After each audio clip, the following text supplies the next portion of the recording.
கரைபடியாத அதிகாரிகளுக்கு மட்டுமே பதவி உயர்வு வழங்க வேண்டும் என்று சென்னை உயர்நீதிமன்றம் அதிரடியான ஒரு உத்தரவினை பிறப்பித்திருக்கிறது. என்ன வழக்கு, எந்த வழக்கில் இது போன்ற ஒரு உத்தரவு கொடுக்கப்பட்டிருக்குது உள்ளிட்ட பல்வேறு விஷயங்களை கேட்டு பெறுவோம். செய்தியாளர் சுரேஷ் இணைகிறார். Over to Suresh. இந்த வழக்கு பற்றிய முழு விவரங்கள் என்ன? வணக்கம். அதாவது தமிழகத்தில் பதிவுத்துறையில கூடுதல் ஐஜியாக பதவி உயர்வு வழங்குவதற்கான பட்டியல் தயாரிக்கப்பட்டது. இந்த பட்டியலில் டிஐஜியாக இருக்கக்கூடியவங்களை ஐஜி கூடுதல் ஐஜியாக பதவி உயர்வு வழங்குது அப்படின்னு சொல்லிட்டு அந்த டிஐஜியா இருக்கக்கூடியவங்களுடைய பட்டியல் பதவி உயர்வுக்கான பட்டியல் தயாரிக்கப்படுது.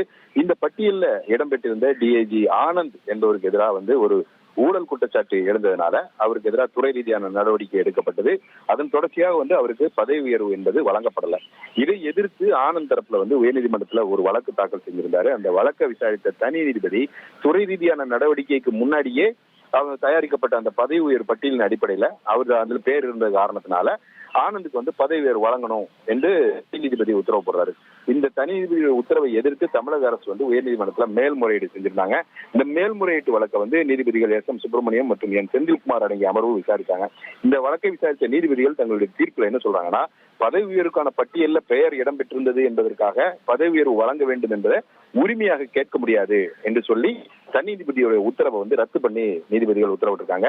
அது மட்டும் இல்லாம கரைபடியாத அதிகாரிகள் மட்டும்தான் பதவி உயர்வுக்கு வழங்கப்பட வேண்டும் என்றும் நீதிபதிகள் அந்த உத்தரவுல குறிப்பிட்டிருக்கிறாங்க.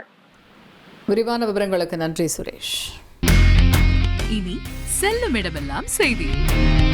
தந்தி டிவியின் வாட்ஸ்அப் சேனலை ஃபாலோ பண்ணினா செல்ல இருக்கும் இடமெல்லாம் செய்தி. இதோ QR கோட் இப்பவே ஸ்கேன் பண்ணுங்க, ஃபாலோ பண்ணுங்க.